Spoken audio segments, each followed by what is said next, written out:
메시지 성경 빠른 통독. 오늘 말씀은 창세기 38장에서 41장까지입니다. 38장 유다와 다말. 그 무렵 유다는 형제들로부터 떨어져 나와 히라라고 하는 아둘람 사람과 함께 지내고 있었다. 그곳에 있는 동안 유다는 가나안 사람 수아의 딸을 만났다. 유다가 그녀와 결혼하여 잠자리를 같이 하니 그녀가 임신하여 아들을 낳고 아이의 이름을 엘이라고 했다. 그녀가 다시 임신하여 아들을 낳고 아이의 이름을 오난이라고 했다. 그녀가 또다시 아들을 낳고 아이의 이름을 셀라라고 했다. 셀라를 낳았을 때 그들 부부는 거십에 살고 있었다. 유다가 맏아들 엘에게 아내를 얻어주었다. 그녀의 이름은 다말이었다. 그러나 유다의 맏아들 엘이 하나님께 심히 악한 죄를 지어 하나님께서 그의 목숨을 거두어 가셨다. 유다가 오난에게 말했다. 가서 남편을 잃은 내 형수와 잠자리를 같이 하도록 하여라. 내 형의 혈통이 끊어지지 않게 하는 것이 동생인 내가 해야 할 도리다. 하지만 오난은 아이를 낳아도 자기 아이가 되지 못할 것을 알고 형수와 잠자리를 같이 할 때마다 형의 아이를 낳지 않으려고 바닥에 설정을 했다. 그가 한 짓은 하나님을 크게 거스르는 일이었다. 하나님께서 그의 목숨도 거두어 가셨다. 그러자 유다는 며느리 다말을 찾아가서 말했다. 내 아들 셀라가 다 자랄 때까지 네 아버지 집에서 과부로 지내고 있어라. 그는 셀라마저 형들처럼 죽게 될까 걱정했던 것이다. 그리하여 다말은 자기 아버지 집으로 가서 살았다. 시간이 흘러 유다의 아내 곧 수아의 딸이 죽었다. 애도 기간이 끝나자 유다는 아둘람 사람인 친구 히라와 함께 양떼의 털을 깎으러 딥나로 갔다. 다말은 내 시아버지가 양떼의 털을 깎으러 딥나로 갔다는 소식을 전해 들었다. 그녀는 과부의 옷을 벗고 너울로 얼굴을 가려 남이 알아보지 못하게 한 다음 딥나로 가는 길에 있는 에나임 입구에 앉아 있었다. 그녀는 셀라가 다 자랐는데도 유다가 자기를 그와 결혼시키려 하지 않는다는 것을 알고 있었다. 유다는 너울로 얼굴을 가리고 있는 그녀를 보고는 창녀라고 생각했다. 그는 길가에 있는 그녀에게 다가가 말했다. 오늘 밤 함께 보내자. 유다는 그녀가 자기 며느리인 줄을 전혀 알지 못했다. 그녀가 말했다. 그 값으로 내게 무엇을 주겠습니까? 유다가 말했다. 내 가축대에서 새끼 염소 한 마리를 보내겠다. 그녀가 말했다. 그것을 보낼 때까지 내게 담보물을 맡기면 그렇게 하겠습니다. 담보물로 원하는 게 뭐냐? 그녀가 대답했다. 어르신이 갖고 있는 줄 달린 도장과 지팡이를 주십시오. 유다는 그것들을 다말에게 건네고 잠자리를 같이 했다. 그녀가 임신하게 되었다. 그녀는 그곳을 떠나 집으로 돌아가서 너울을 벗고 과부의 옷을 다시 입었다. 유다는 친구인 아둘람 사람 편에 새끼 염소를 보내며 그 여자에게서 담보물을 찾아오게 했다. 그러나 그 친구는 그녀를 찾지 못했다. 그래서 그곳 사람들에게 물었다. 이곳 에나임 근처 길가에 앉아있던 창녀는 어디로 갔습니까? 그들이 말했다. 여기에는 창녀가 없답니다. 그가 유다에게로 돌아와서 말했다. 그 여자를 찾을 수 없었네. 그곳 사람들이 거기에는 창녀가 없다고 하더군. 유다가 말했다. 담보물을 가질 테면 가지라지. 우리가 계속 찾아다니면 다들 우리를 보고 손가락질할 것이네. 나는 이 거래에서 내 도리를 다했네. 내가 새끼 염소를 보냈지만 자네가 그녀를 찾지 못한 것뿐이네. 3달쯤 지난 뒤에 유다의 귀에 한 소식이 들려왔다. 사내 며느리가 창녀짓을 하고 있네. 게다가 이제는 임신까지 했다는군. 유다가 고함을 질렀다. 그 애를 이곳으로 끌어내어 불태워버려라. 사람들이 다말을 끌어내려고 하자 그녀가 시아버지에게 전가를 보냈다. 저는 이 물건의 주인 때문에 임신하게 되었습니다. 이 물건을 확인해 보십시오. 이 줄 달린 도장과 지팡이가 누구의 것입니까? 유다는 그것이 자기 것임을 알아보고 말했다. 그 애가 옳고 내가 잘못했다. 내가 그 애를 내 아들 셀라와 결혼시키려 하지 않았기 때문이다. 유다는 다시는 그녀와 잠자리를 같이 하지 않았다. 다말이 출산할 때가 되었는데 그녀의 태 속에 쌍둥이가 있었다. 아이를 낳을 때 한 아이의 손이 나왔다. 산파가 그 손에 붉은 실을 묶고 말했다. 이 아이가 먼저 나온 아이다. 그러나 바로 그때 그 아이의 손이 도로 들어가더니 그의 동생이 나왔다. 산파가 말했다. 동생이 밀치고 나왔구나. 그래서 아이의 이름을 베레스 돌파라고 했다. 곧이어 그 아이의 형이 손에 붉은 실을 감고 나오니 아이의 이름을 세라 빛나다라고 했다. 39장 이집트로 팔려간 요셉. 이스마엘 사람들이 요셉을 이집트로 끌고 가자 바로의 신하로 왕실리를 도맡아 관리하고 있던 이집트 사람 보디발이 그에게서 요셉을 샀다. 하나님께서 요셉과 함께 하셨으므로 그가 하는 일이 다 잘 되었다.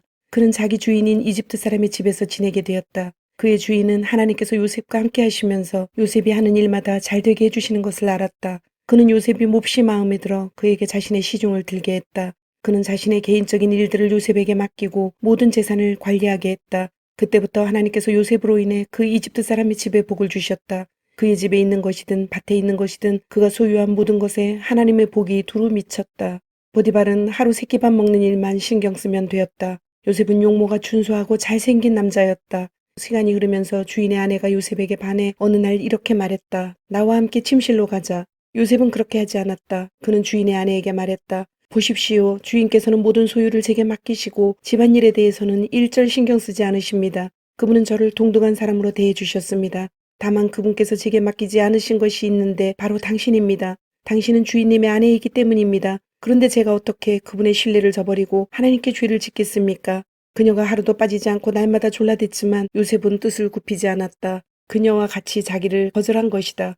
그러던 어느 날 요셉이 일을 보러 집으로 들어갔는데 그날따라 집안에 종들이 아무도 없었다. 그녀가 그의 겉옷을 붙잡고 말했다. 나와 함께 침실로 가자. 요셉은 그녀의 손에 겉옷을 버려두고 집 밖으로 뛰쳐나갔다. 그녀는 그가 겉옷을 자기 손에 버려두고 뛰쳐나간 것을 알고는 종들을 불러 말했다. 이것 좀 봐라. 저 히브리 놈이 본색을 드러내서 너희 모르게 나를 유혹하려 하는구나. 저놈이 나를 욕보이려 해서 내가 크게 소리를 질렀더니 내 고함과 비명소리를 듣고는 이렇게 겉옷을 내 손에 버려두고 밖으로 도망쳤다. 그녀는 자기 주인이 집에 돌아올 때까지 요셉의 겉옷을 가지고 있다가 그에게 같은 이야기를 들려주었다. 당신이 데려온 히브리 놈이 내 뒤를 쫓아와서 나를 희롱하려고 하지 뭐예요. 내가 소리치고 빈명을 질렀더니 이렇게 자기 겉옷을 내 손에 버려두고 밖으로 도망쳤답니다. 요셉의 주인은 이게 다 당신의 종이 벌린 일이에요 라고 하는 아내의 이야기에 격분했다. 그는 요셉을 붙잡아 왕의 제수들을 가두는 감옥에 쳐넣었다. 그러나 하나님께서는 그곳 감옥에서도 여전히 요셉과 함께 하셨고 요셉에게 인자를 베푸셔서 간수장과 가까운 사이가 되게 하셨다. 간수장은 요셉에게 모든 죄수를 맡겼고 요셉은 모든 일을 잘 처리했다. 간수장은 요셉에게 자유를 주고 전혀 간섭하지 않았다. 하나님께서 요셉과 함께 하시면서 그가 하는 일마다 최선의 결과를 낳게 해주셨기 때문이다. 40장 관리들의 꿈을 해석하다. 시간이 흘러 이집트 왕의 술잔을 맡은 관리와 빵을 맡은 관리가 자신들의 주인인 이집트 왕의 뜻을 거스르는 일이 있었다. 바로는 두 관리 곧 술잔을 맡은 관리와 빵을 맡은 관리에게 크게 노하여 그들을 감옥에 가두고 경호대장의 감시를 받게 했다. 그들이 갇힌 곳은 요셉이 갇힌 곳과 같은 감옥이었다. 경호대장은 요셉에게 그들의 시중을 들도록 지시했다. 감옥에 갇힌 지 얼마 뒤에 술잔을 맡은 관리와 빵을 맡은 관리가 같은 날 밤에 꿈을 꾸었는데 각자의 꿈이 저마다 의미를 가지고 있었다. 요셉이 아침에 그들에게 가보니 둘 다 기운이 없어 보였다.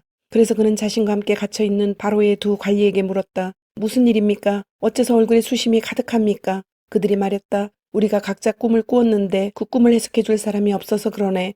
요셉이 말했다. 꿈의 해석은 하나님께로부터 오는 것이 아닙니까? 어떤 꿈을 꾸었는지 이야기해 보십시오.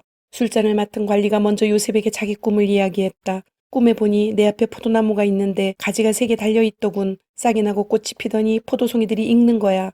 나는 바로의 술잔을 가지고 있었는데 그 포도송이를 따서 바로의 술잔에 짜놓고는 그 잔을 바로께 올려드렸네. 요셉이 말했다. 그 뜻은 이렇습니다. 가지셋은 사흘을 뜻합니다. 사흘 안에 바로께서 당신을 이곳에서 꺼내어 복직시키실 것입니다. 당신은 술잔을 맡은 관리였을 때와 똑같이 바로께 술잔을 올려드리게 될 것입니다. 당신의 일이 잘 되면 저를 기억해 주십시오. 바로에게 제 사정을 아뢰어 주셔서 저를 이곳에서 꺼내 주십시오. 저는 히브리 사람의 땅에서 납치되어 왔습니다. 그리고 저는 여기서도 이 감옥에 갇힐 만한 일을 한 적이 없습니다. 요셉의 꿈 해석이 좋은 것을 보고 빵을 맡은 관리도 그에게 말했다. 내 꿈은 이러하네. 버들가지를 엮어 만든 바구니 3개가 내 머리 위에 있었네. 맨 위 바구니에는 갓 구운 온갖 빵들이 있었는데 새들이 내 머리 위에 바구니에서 그것들을 쪼아먹고 있었네. 요셉이 말했다. 그 꿈의 해석은 이렇습니다. 바구니 셋은 사흘을 뜻합니다. 사흘 안에 바로께서 당신의 머리를 베고 당신의 몸을 기둥에 매달 텐데 그러면 새들이 와서 당신의 뼈가 드러날 때까지 모조리 쪼아 먹을 것입니다. 사흘째 되는 날 그날은 바로의 생일이었다. 바로는 모든 신하를 위해 잔치를 베풀고 술자를 맡은 관리와 빵을 맡은 관리를 모든 신하가 볼 수 있도록 영광의 자리에 나란히 세웠다. 그런 다음 술잔을 맡은 관리를 본래의 직위에 복직시켰다. 그 관리는 전과 같이 바로에게 술잔을 따라 올렸다. 하지만 빵을 맡은 관리는 요셉이 해석한 대로 기둥에 매달게 했다. 그러나 술잔을 맡은 관리는 요셉에게 신경 쓰지 않았다. 요셉의 처지를 까맣게 잊고 만 것이다. 41장 바로의 꿈을 해석하다. 그로부터 2해가 지난 뒤에 바로가 꿈을 꾸었다. 꿈에 그는 나일강가에 서 있었다. 튼튼해 보이는 암소 7마리가 나일강에서 올라와 습지에서 풀을 뜯고 있었다. 뒤이어 가죽만 남은 암소 7마리가 강에서 올라와 강가에 있는 암소들 곁에 섰다. 그러더니 바싹 마른 암소들이 튼튼한 암소 7마리를 잡아먹는 것이었다. 그때 바로가 잠에서 깨어났다. 바로가 다시 잠이 들어 2번째 꿈을 꾸었다. 줄기 하나에서 튼실하고 잘 여문 이삭 7이 자라났다. 곧이어 이삭 7이 더 자라났는데 이번에는 야위고 동풍에 바싹 마른 것들이었다. 그 야윈 이삭들이 튼튼하고 잘려먼 이삭들을 삼켜버렸다. 바로가 잠에서 깨어보니 또 다른 꿈이었다. 아침이 되자 바로는 마음이 뒤숭숭했다. 그런 사람을 보내어 이집트의 마술사와 현자들을 모두 불러들였다. 바로가 그들에게 자신이 꾼 꿈을 이야기했으나 그들은 그 꿈을 바로에게 해석해주지 못했다. 그때 술자를 맡은 관리가 용기를 내어 바로에게 말했다. 제가 오래전에 경험한 일을 미리 말씀드렸어야 했는데 이제야 생각났습니다. 전에 왕께서 종들에게 노하셔서 저와 빵을 맡은 관리를 경호대장의 집에 가두신 적이 있습니다. 그때 저희 두 사람이 같은 날 밤에 꿈을 꾸었는데 각자 꾼 꿈이 저마다 의미가 있었습니다. 마침 그곳에 경호대장의 소유였던 젊은 히브리종 하나가 저희와 함께 있었습니다. 저희가 꾼 꿈을 그에게 이야기했더니 그가 저희 꿈을 각기 다르게 해석해 주었습니다. 그리고 모든 일이 그가 해석한 대로 되어서 저는 복직되고 빵을 맡은 관리는 기둥에 매달렸습니다. 바로가 즉시 사람을 보내어 요셉을 불러오게 했다. 사람들이 서둘러 그를 감옥에서 끌어냈다. 요셉은 머리털을 깎고 깨끗한 옷을 입고서 바로 앞으로 나아갔다. 바로가 요셉에게 말했다. 내가 꿈을 꾸었는데 아무도 그것을 해석해주는 사람이 없다. 그런데 너는 꿈 이야기를 듣기만 하면 해석해낸다고 하더구나. 요셉이 대답했다. 제가 아니라 하나님께서 하시는 것입니다. 하나님께서 왕의 마음을 편하게 해주실 것입니다. 그러자 바로가 요셉에게 말했다. 꿈에 내가 나일 강가에 서 있었다. 튼튼해 보이는 암소 7마리가 강에서 올라와 습지에서 풀을 뜯고 있었다. 뒤이어 가죽만 남은 암소 7마리가 올라왔는데 그처럼 흉한 소는 일찍이 이집트에서 본 적이 없었다. 그런데 가죽만 남아 보기 흉한 암소 7마리가 먼저 올라온 튼튼한 암소 7마리를 잡아먹었다. 그러나 그렇게 잡아먹고도 전과 같이 뼈와 가죽만 남아 보기 흉한 모습이었다. 다른 소를 잡아먹었다고는 짐작할 수 없을 정도였다. 그러고는 잠에서 깨어났다. 두 번째 꿈에 보니 줄기 사이에서 튼실하고 잘 여문 이삭 7이 자라나고 뒤이어 쭈글쭈글하고 야위고 동풍에 바싹 마른 이삭 7이 자라났다. 그러더니 그 야윈 이삭들이 알찬 이삭들을 삼켜버렸다. 내가 이 모든 꿈을 마술사들에게 이야기했지만 그들은 그 뜻을 해석하지 못했다. 요셉이 바로에게 말했다. 왕의 두 꿈은 모두 같은 것을 의미합니다. 하나님께서 친히 하시려는 일을 왕께 알려주신 것입니다. 튼튼한 암소 7마리는 7해를 뜻하고 튼실한 이삭 7도 7해를 뜻합니다. 그 둘은 같은 꿈입니다. 뒤에 올라온 병들고 흉한 암소 7마리도 7해를 뜻하고 야위고 동풍에 바싹 마른 이삭 7도 마찬가지입니다. 그것들은 모두 7년 흉년을 의미합니다. 그 의미는 앞서 말씀드린 것과 같이 하나님께서 친히 하시려는 일을 왕께 알려주신 것입니다. 앞으로 7해 동안은 이집트 전역에 큰 풍년이 들 것입니다. 그러나 그 뒤에 이어지는 7해 동안은 흉년이 닥쳐 이집트 전역에 들었던 풍년의 흔적을 말끔히 지워버릴 것입니다. 그 흉년으로 인해 나라가 텅 비고 전에 들었던 큰 풍년의 흔적조차 사라지고 말 것입니다. 기근이 온 나라를 휩쓸 것입니다. 왕께서 같은 꿈을 2번이나 꾸신 것은 하나님께서 이 일을 행하시기로 그것도 속히 행하시기로 결정하셨다는 뜻입니다. 그러니 왕께서는 지혜롭고 경험 많은 사람을 찾으셔서 그에게 나라를 맡겨 관리하게 하시는 것이 좋겠습니다. 그런 다음 감독관들을 임명하셔서 풍년이 드는 7해 동안 이집트 전역을 감독하게 하십시오. 그들에게 앞으로 풍년이 드는 동안 생산되는 온갖 식량을 거둬들여 왕의 권한으로 곡식을 비축하게 하고 각 성읍에 보관하여 장차 식량으로 삼게 하십시오. 이 곡식을 저장해 두셔야 앞으로 이집트에 닥칠 7년 흉년 동안 활용하실 수 있을 것입니다. 그렇게 해야 이 나라가 흉년으로 망하지 않을 것입니다. 바로와 그의 신하들이 이 제안을 좋게 여겼다. 바로가 신하들에게 말했다. 이 사람이야말로 우리에게 필요한 사람이 아니겠소. 이 사람처럼 그 안에 하나님의 영이 있는 사람을 어디서 찾을 수 있겠소. 바로가 요셉에게 말했다. 그대야말로 우리가 찾는 사람이요. 하나님께서 그대에게 앞으로 일어날 일의 내막을 알려주셨으니 그대처럼 자격을 갖춘 사람, 그대처럼 경험 많고 지혜로운 사람도 없을 것이요. 이제부터 그대가 내 일을 맡아보시오. 나의 모든 백성이 그대에게 보고할 것이요. 내가 그대보다 높은 게 있다면 왕이라는 사실일 뿐이요. 바로가 요셉을 임명하면서 말했다. 이집트 온 땅을 그대 손에 맡기겠소. 그런 다음 바로는 자신의 손가락에서 인장 반지를 빼내어 요셉의 손가락에 끼워 주었다. 바로는 요셉에게 가장 좋은 세마포 옷을 입히고 목에 금목걸이를 걸어 주었다. 그리고 왕의 전차에 버금가는 전차를 내주어 요셉이 마음대로 쓰게 했다. 요셉이 전차에 올라타자 사람들이 만세하고 외쳤다.